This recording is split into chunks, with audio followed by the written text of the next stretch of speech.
Can we ever stop sinning? Now, this is a pretty controversial question. Some of you will agree, some of you will not agree, and there's different theological thoughts on this. We're all free to agree or not agree. Here's my first question to you. If you knew that Jesus was going to return, like absolutely for sure, and it was true, was without any doubt, next month, how would you live your life? How would you truly live? Right? I think most people, many people, if they all had that revelation suddenly come to them, I think a lot of them would begin to change, live different. They would, certain things that they know is wrong, but they, for whatever reason, they say, I don't care, blah, blah, blah, I'm gonna do whatever I want. They're gonna all of a sudden change. Whoa, okay. So he really is coming back. He really is. Next month, all right, 30 days. You know what? Let me get it together. Let me clean myself up. Let me start doing things that I should have been doing before. I think many people would. Not everybody, but I think many would. And of course, God knows the heart. God knows. Y'all ain't really being authentic about this here. It's really about y'all doing this out of fear of missing out, right? But you know, the power of will and self-discipline is amazing when you are motivated enough. When you are motivated enough to do something, ain't no one can talk you out of it. You really want to be a engineer, cardiologist, and you're really serious about it, you're gonna put that time in. Study in those books, right? You want to maybe talk to a girl, talk to a guy, and get to know them, and you're super serious about it, you're gonna go talk to them. If you're really trying to build muscle and work out or lose weight, and you're really serious about it, you are gonna put the work in. It's about what motivates you. Why am I doing it, right? So, you know, and some would say, well, what about is a thinking a thought? Maybe a thought of stealing, a thought of killing somebody, a thought of cheating, is that in of itself a sin? You know, Bible does say, whatsoever man thinks, so is he. So like it's one thing for a thought to just pop into your head and whoa, you know, another part to actually indulge in it and like meditate on it, you know, that's another thing, right? And we have power, I would think, to not indulge in it, not to focus on it, you know. But a thought pop into your mind, could you control that? No. All right. And but pertaining to actions, can we control our actions? Can we choose not to cheat? Can we choose to, if you're a man, to be with a woman to be with a man? Sure. Is it hard? Is it challenging? For a different reason? Sure. Can you not steal? Can you not shoot somebody, stab somebody, curse somebody out? Because if you say we cannot do this, we are doomed to keep on doing this, you are essentially saying you don't have free will. You have the lack of developing self-discipline. You have the lack of developing the potency, the strength to not do it. Now, am I saying that we will never ever just slip up again? I think as we are in this sinful nature, with this body of sin, you know, we have a propensity, an inclination to go towards things that's not right, not healthy.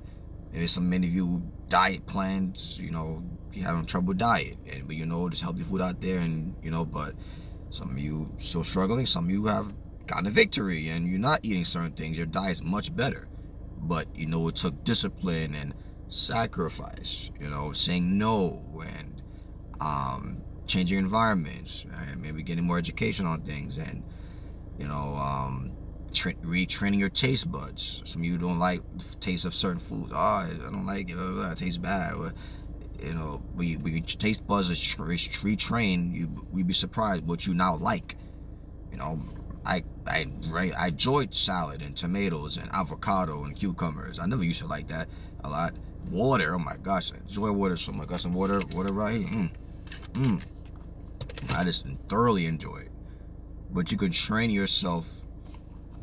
You can train yourself to like these food or healthier food, healthier drinks, right? But you gotta expose your body, expose your taste buds, expose yourself to this new way of eating, right?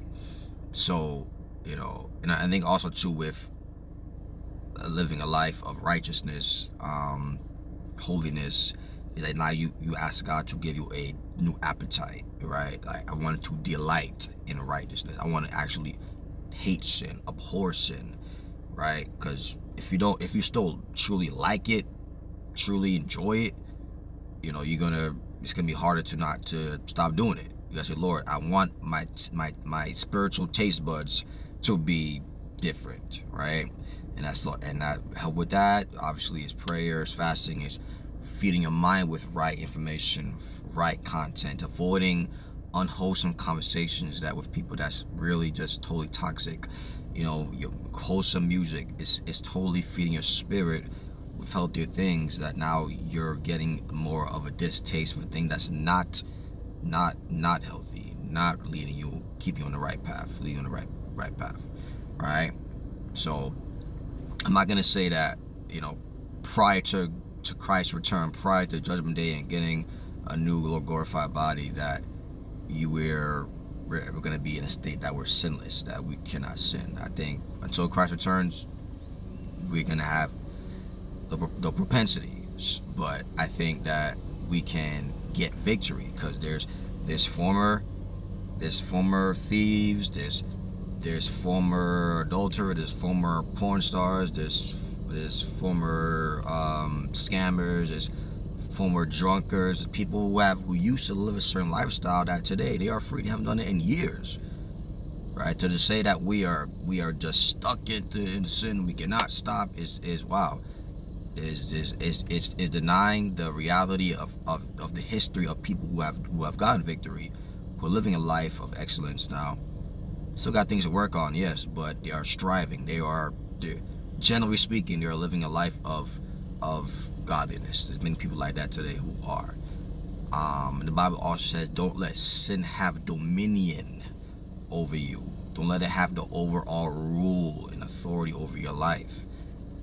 Right? We know, like, for example, maybe like the president of a country has a lot of authority, a lot of say so on in matters.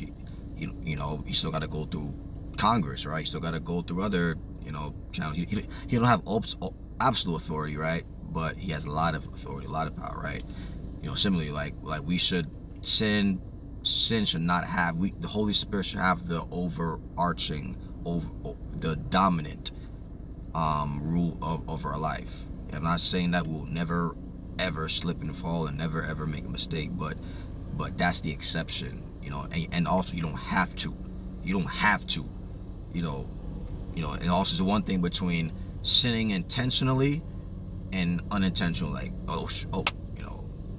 curse word slips, if you got caught up in the moment in a conversation and you got real stressed and you told a fib, told a lie. I'm not saying that's the right thing, but sometimes we slip up. We're human, right? But generally speaking, is your life that of Christ likeness for the most part, and you're striving that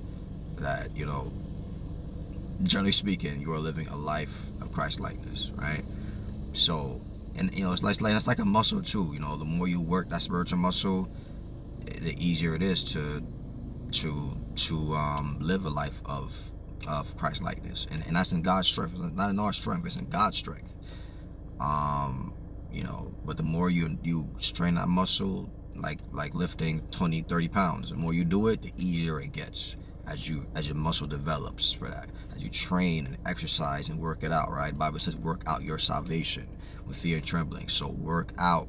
So Lord, help me to work out righteousness, saying no to things that's not healthy, not going to the right, not going to the wrong places, being healthy in my spirit. So, all right, so be trained, continue to exercise yourself in godliness. God bless you.